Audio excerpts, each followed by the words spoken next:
parce que je faisais trop de fautes au basket. J'ai fait 10 ans de handball et là j'ai fait défi, je vais apprendre à patiner quoi, et voilà, je vais monter sur des patins et on verra bien ce que ça va. Ouais, le fait de pouvoir se donner des coups, c'est... Ah oui, ça fait partie. Rencontrer des filles un peu rock'n'roll, un peu une ambiance comme celle-ci qui correspond plus aujourd'hui à ce que je suis que dans le basket, quoi. Mais au moment où elle passe, quand elle est partie, personne ne n'y a plus rien à faire, ni en attaque. Là, vous vous replacez, ok? Vous refaites les murs bien dédiés. Mais en attendant, ne faites pas. Là, vous avez essayé de le faire. Faut vraiment pas faire. Là, ça commence à rentrer, c'est nickel, ok? C'est plus qu'un simple sport. C'est vraiment un état d'esprit. C'est une culture.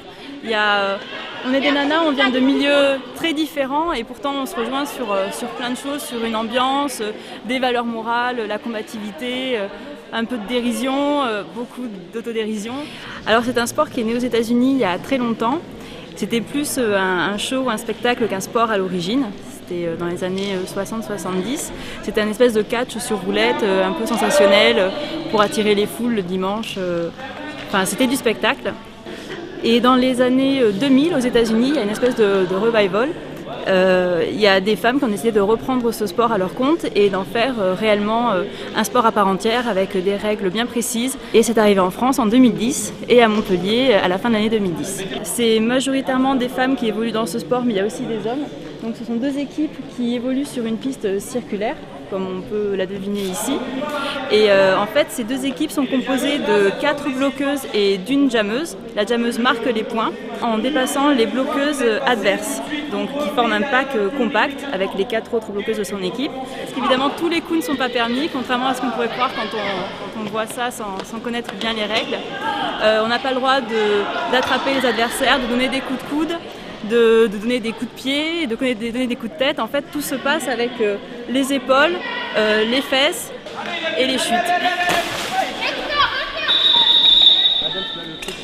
Elle partait sur l'extérieur, elle commence à la chasser. Toi, tu vois que le trou inter il est libre, tu y vas et tu prends la place et tu prends B1. Ok? Et tant qu'elle est là, vous la tenez à deux. Après, une fois qu'elle est partie, une fois qu'elle aura sorti du pack et qu'elle est partie, vous reconstruisez le mur. Comment on devient coach? Je crois qu'il faut juste être passionné surtout. Parce qu'il faut être passionné, regarder des matchs, lire les règles, se documenter, discuter, surtout beaucoup discuter. On a été beaucoup aidé par l'équipe de Toulouse, qui au début, elle était formée depuis presque un an, je crois, quand on est arrivé. Donc ils nous ont beaucoup aidés.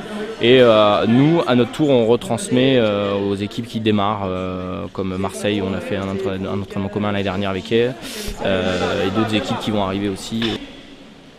Pour devenir confirmé en roller derby, on doit d'abord passer par une étape de newbie. Donc en fait les newbies sont les toutes débutantes qui ne savent pas patiner en fait.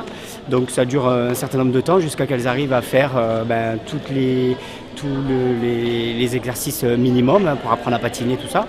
Ensuite elles passent une étape fresh meet. Donc les fresh meet en général durent à peu près 3 mois, en général c'est 3-4 mois. Elle fait vraiment du travail de derby. Donc c'est des exercices un petit peu plus poussés en fait. Et pour valider ce qu'on appelle les minimum skills, qui sont justement un petit peu le baccalauréat du roller derby. Donc et ensuite elle passe donc en confirmé. Au début c'était juste une bande de copines, on était une dizaine, puis une quinzaine. On a fini à 20, presque 30 l'année dernière. On a organisé notre premier match en juin à Albert Batteux. Et depuis, c'est la folie, quoi. On s'est fait connaître un petit peu dans Montpellier, on a évolué et finalement la bande de copines, c'est devenu un truc avec 50 adhérents à la rentrée cette année.